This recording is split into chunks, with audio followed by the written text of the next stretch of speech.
অবশেষে চূড়ান্তভাবেই বিসিবির সভাপতি পদ থেকে সরে দাঁড়ালেন নাজমুল হাসান পাপন।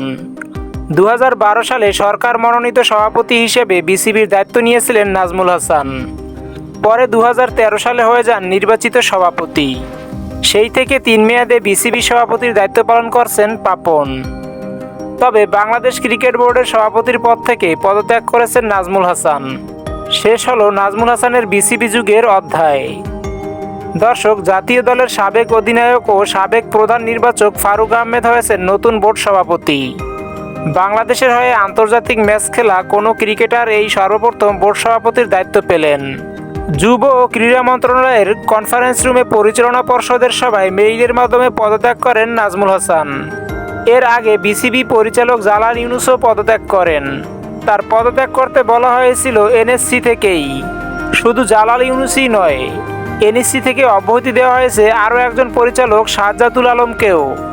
তার পরিবর্তে নতুন পরিচালক হয়েছেন ক্রিকেট কোচ ও বিশ্লেষক নাজমুল আবেদিন।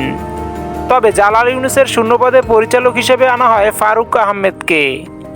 এরপর পরিচালনা পর্ষদের ভোটে সভাপতি নির্বাচিত হন ফারুক আহমেদ। দর্শক, বিসিবির সভাপতি নাজমুল হাসান পদত্যাগের পর নতুন সভাপতি ফারুক আহমেদ বিসিবির জন্য কতটা ভালো হবে তা কমেন্ট করে জানিয়ে দিন ভিডিওর কমেন্ট বক্সে।